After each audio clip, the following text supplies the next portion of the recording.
Why does he keep getting in these situations? Welcome to another episode of Neon Radio. I'm Reese. And I'm Dan. And this week we're doing Die Hard 2. Die Harder. John McClane must stop rogue military operatives who seize control of the Dulles International Airport in Washington, D.C. before it's too late for his wife Holly, who is stuck on the plane circling the airport. And just to let you know, that is the worst blurb I've ever written in my life. I'm just going to let you know that it's better than what I can do. I'm so sorry, Jan, if that's the case. Yeah, why does he keep getting in these situations? Poor John. He just wants to get his wife home from the airport. I think I know why. Why? Do you want to know why? You're sitting down? Yeah. I think it's because Hollywood has no ideas. So they said, let's just rehash the first movie at an airport. Because it's a movie. Oh my God. Yeah. Really? Yeah, no, it's weird. It definitely is like, it's gone from like what could be relatively plausible to absolutely mental. Yeah. I'm just going to say this movie's insane and it's totally unbelievable. They've taken it from a 5 to like a 10 to... Yeah, they've ramped up. Like, if there's ever a location in the world that has more fog in it than Die Hard 2's world, I don't know where. And how many grenades we can throw into a compartment without it blowing up in like 2 seconds. Yeah. I mean, McClane in the film is quite good. Yeah, he plays the same role. Yeah, but it is a frustrating film because everyone around McClane is absolutely incompetent. Oh, man. Like, actually otherworldly incompetence. So bad. McClane constantly, one thing after another, is telling them that this is going to happen. This is what you should do. And every time they don't listen, and every time he's right. Yep. You'd think after the first 1 to 2 things, you'd be like, just give this man the job. What I find difficult is, imagine how many of these things, well, they probably wouldn't happen all the time. Yeah. But why is Lorenzo why does he still have a job? I don't know. And what happened to outsourcing more police? Wouldn't there be tons of police there? Remember, like, there's a moment in the movie where, like, the airport captain's like, we can't tell anyone because it'll spark, like, you know, big ruckus. Yeah. And you're like, you should have, like, more than the army here. This should be, like, it's a full-blown terrorist takeover. And it's just weird that they call the special forces. And Yeah. it happens to be, we're spoiling this. Yeah. Yeah, it happens to be more crooks. Yeah, I know. It Come really on. is. Yeah. It's one of those things where, like, the twists and turns in the film are, I mean, in all retrospect, they're pretty good. Yeah, they're pretty good. You don't notice them coming at you. Yeah. But what I'm saying is, if you have that plot in today's world, it'll just be thrown straight in the bin. Oh no! Yeah, no way. This is a late '80s film that just made it in the '90s. This would be a Razzie. It could be. Actually, like, originally it would have been that type of movie. Yeah. And just thankfully that you have really quite charismatic characters throughout the whole thing. Yeah. Even the people you hate, you quite enjoy. Like the media guy on the plane. You enjoy watching him. Because he's great at doing it. Yeah, he's good at being I can't fault the cast. A ding-dong. Yeah. So I mean, in all retrospect, that's the case. But the fact, like, just getting over the ding-dong. Every time I say it, you giggle. How do you say it? Ding dong, ding ding ding dong. See, it's so mature. Sorry, but they are really like the worst Green Berets I've ever seen in my life. These guys can't hit anything with a bullet to save their lives. Well, it's not only that. Actually, there's another scene I want to pick at. Yeah, where these beret guys come in, right, and they're setting up all their stuff. They're actually in the looks like a hospital. Some scenes, it's weird. Oh yeah, but in the airport. But McClane goes up to one of them. He's got his full army outfit on. Yeah, he comes up and he gets all the info. He's just a general civilian, and he gets all the info. No, yeah. Did you remember that part? Yeah, I did. Yeah, I don't know. It's just weird. Yeah, there's even a media moment at the start where they actually go and talk to the bad guys. Yeah. With the camera. Yeah. Oh, anyway, nonetheless, there are moments in the movie that maybe it's not like they don't make sense. They're just so out there. that and then again, those moments make Die Hard 2 what it is. I just thought of another thing. If you're, Oh, okay, if you get, if you get fingerprints and you put them through a fax machine, that makes it all jagged and it kills the lines. No, of it. that would work. It's not that bad. It wouldn't be that jagged. I don't know. I haven't seen a picture come through a fax though. I've seen crappy text come through a fax.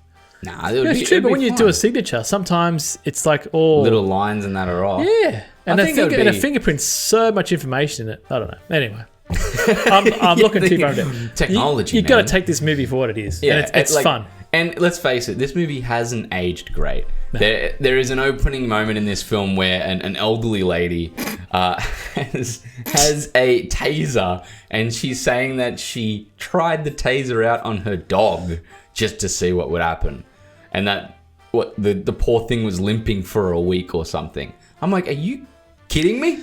Yeah, that's a pretty that's in the first 5 minutes, I think. That's or a 10 minutes yeah. of the movie. And thankfully, Holly next was like, Yeah. wow. It's like, yeah, you've lost it. But yeah, there is definitely a lot of things in this film that do not stand up to now, Yeah, it's true. including the ejector seat scene. And that seat, well, before that, McLean's stuck in this cockpit, Yeah. right? And he's already been fired at by probably 1,000 bullets, right?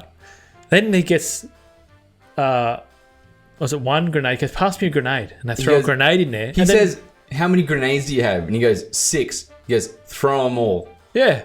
But there's more than 6. And he throws one, and I reckon at least 2 minutes have gone past, and there's more grenades just coming in. It's just flying in. They haven't exploded It's like yet. birds dropping in from the sky. And then McLean has another, probably, I'm probably exaggerating this, to have a look at how to escape this cockpit because he's locked in there. Yeah. And he finds an ejector seat. Do pilots have ejector seats in those? They're like a Aircrafts? full-blown army airplane, so if anything, I would Probably will. be surprised if it didn't have it. Although, And it's a, what's it called? It's a full-blown army aircraft. yeah, but they haven't got a separate, I don't know, maybe we should fact they check don't this. have it. They don't, well, You I know mean, jets have because the roof comes off. yeah. And you know, it's not like it's a Boeing or something where Yeah. it could have the central jet on top, Yeah. or you could hit the Oh, wing, imagine that. bang, and Yeah. hit the back. But Oh. I don't think it's like that. I think logically you could have an ejector in this plane. Yeah. yeah. But that, yeah, it was. It was a weird scene, and It's- it probably it was- shouldn't have been present. Yeah. And then he seems to fall to the ground later on and say, "Where's the door?" He's hit the ground with a parachute over him. He goes, "Where's the front Yeah. door?" I Or didn't something. mind- I didn't mind that I one, like the though. Yeah, line yeah. because it was so out of place. It was random, yeah. But Yeah. basically, this, if you compare this to the last scene in Commando, that's Oh, what it's like. Yeah, it's yeah, totally ludicrous. It's really crazy, and as Yeah. much as it's crazy, and we're picking on it, I would watch the hell out of it again. Yeah, it's it's fun. a fun film, Yeah, yeah. and I wouldn't watch it unless I watched the first one. Though it's not like a movie I'd pick up on. No, I'll probably actually skip this. Really, and go straight to 3. Yeah, because it's just so similar to the first one. It's still good, but it's just You're right, but it Yeah. is like the I crazy version of the first one. yeah. yeah. The other thing I want to talk about is the villain of this movie. You know, martial arts and him being naked. It opens with the villain just in front of a TV in a motel, just doing naked martial arts. All I saw was Shawshank, You so I saw see that it's guy, 'cause of that guy. and I think of Shawshank It's if you and want Brooks to with the knife introduce to his throat. Jesus Christ. Yeah, If you want to introduce a villain, that's how you do it. yeah. It's so out there. I'm like, I knew straight away that was a villain. The room is full of smoke. It's so smoky. It's like he's been The whole movie's having full of so many smoke. stogies, like Yeah. cigars everywhere or something. He's glistened up. Just like glittering. Yeah, man. And he's just chiseled as, and we're heaps envious of his body. But straight away, Do you speak for you yourself? were. You were talking about ads before. But straight away you know this guy's a villain. Yeah. And I think Straight it was a great introduction to the film. Yeah, and I think the music's like in that the 90s, background. You're like, that that's 90s music. great. Yeah. It works. Yeah. Anyway, I think thought it was cool. Even as a villain as well, he was actually pretty intelligent, constantly doing relatively intelligent things until the ejector seat moment. Yeah. But other than that, he was a good villain. He was fine. He was good. Fine, doing his job. And I'm going to say, there were heaps of cameos in this movie. There were tons.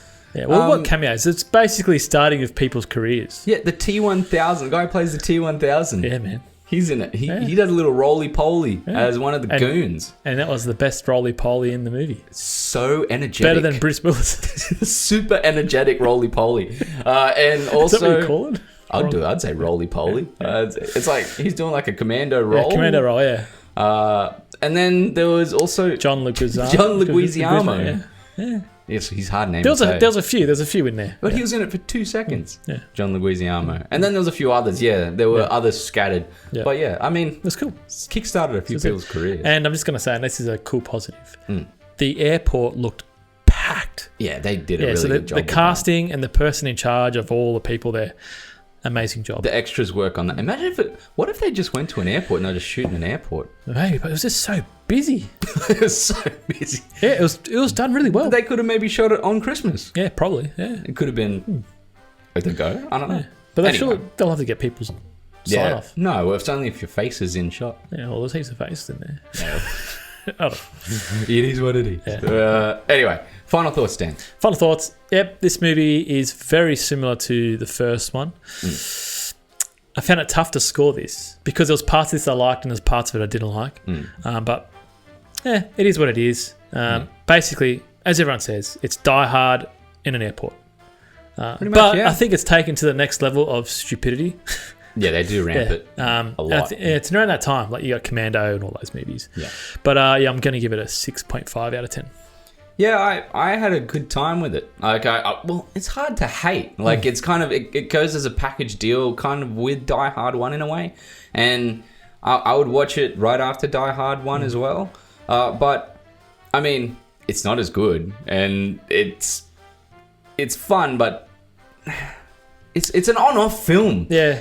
I feel like one day I could like this movie, and the next day I couldn't. Yeah, it's missing more of those one-liners. Yes, and that's one thing it is missing. But the acting's great. The characters are loads of fun. The people that are supposed to be annoying are annoying. The cinematography's pretty good. Cinematography's good, Which we didn't say. Yeah. And I think that I'll watch it again. And if you like Die Hard 1... Yeah, I'll probably Watch skip it, but... I don't know. Even if you like Bruce Willis, watch it. But yeah, it's good. It's a good fun movie. Yeah. It's a Wednesday movie. Yes, correct. 100%. Yeah. So I'm going to give this one a 7 out of 10. Don't forget to like and subscribe to the channel and check out the Neon Radio podcast where we go more in depth with this film and also spoil it more. I was going to say, if you click on the little bell as well, then you get notifications of when our videos drop. That's true. But you can also find us on Neon Radio Reviews on Facebook and Instagram. So please do that. That'll be great. And DM us. Tell us what you want us to review. We check all the DMs and we comment back for everything. Thank you for watching this week. And Dan, can you take us out? Yippee-ki-yo, mother!